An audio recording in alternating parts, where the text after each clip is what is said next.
Hello hi friends, today recipe వచ్చేసి chicken gravy fry అండి. So ఇదైతే ఎలా ప్రిపేర్ చేసుకోవాలి ఇప్పుడు మనం అయితే వీడియోలో అయితే చూసేద్దాం రండి.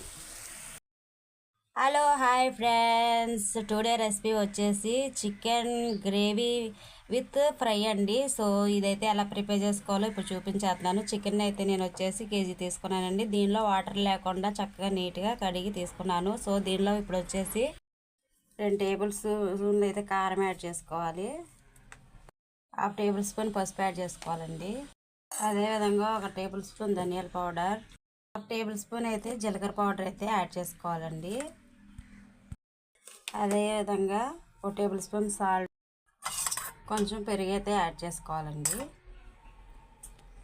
మొత్తం అయితే కలిపేసుకోవాలి అండి. ఈ విధంగా కలిపేసుకొని పక్కనైతే పెట్టేసుకోవాలి అండి. చికెన్ అయితే పక్కన పెట్టేసాను. ఇప్పుడు ఇవి జీడిపప్పు గసగసాలండి, ఒక 1/2 అవర్ ముందే నానబెట్టుకోవాలి. దీన్ని అయితే మనం ఇప్పుడు పేస్ట్ అయితే పట్టేసుకుందాం చూడండి అండి. దీనిలో మసాలా అయితే మనం ఇలా ప్రిపేర్ చేసుకోవాలి. సో నానబెట్టిన జీడిపప్పు గసగసాలు అయితే దీనిలో వేస్తున్నాను.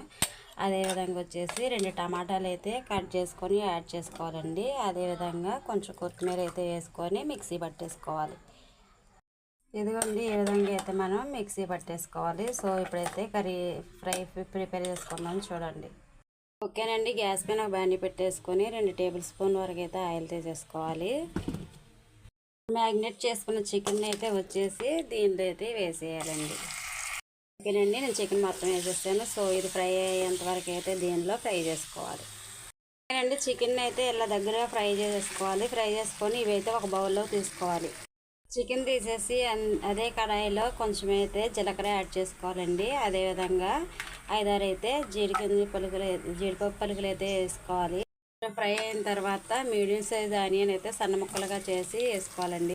ఆనియన్స్ వేగిన తర్వాత దీనిలో 1 టేబుల్ స్పూన్ అల్లం వెల్లుల్లిపాయ పేస్ట్ అయితే యాడ్ చేసుకోవాలి.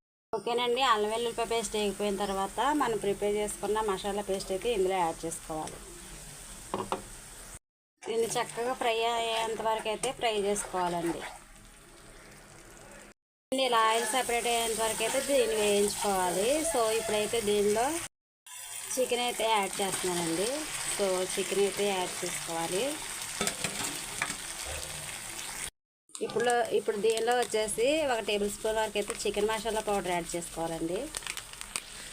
ఓకేనండి, ఇప్పుడు దీనిలో మనం 2 రెమ్మల కరివేపాకు యాడ్ చేసుకోవాలి. అదేవిధంగా 2 పచ్చిమిరపకాయలు యాడ్ చేసుకోవాలి. ఓకేనండి, ఫైనల్గా అయితే మన చికెన్ గ్రేవీ ఫ్రై అయితే రెడీ అయిపోయింది. చూసారు కదా, సూపర్ అంటే సూపర్ టేస్ట్గా ఉంటుంది. సో మీకు నచ్చినట్లయితే మీరు కూడా ఒకసారి ట్రై చేసేయండి. ఓకేనండి, ఫైనల్గా అయితే మన డిష్ రెడీ అయిపోయింది. సో మీకు నచ్చినట్లయితే మీరు కూడా ఒకసారి ట్రై చేసి కామెంట్స్లో అయితే నాకు తెలియజేయండి. సూపర్ అంటే సూపర్ టేస్టీగా ఉంటుంది. Okay friends, bye.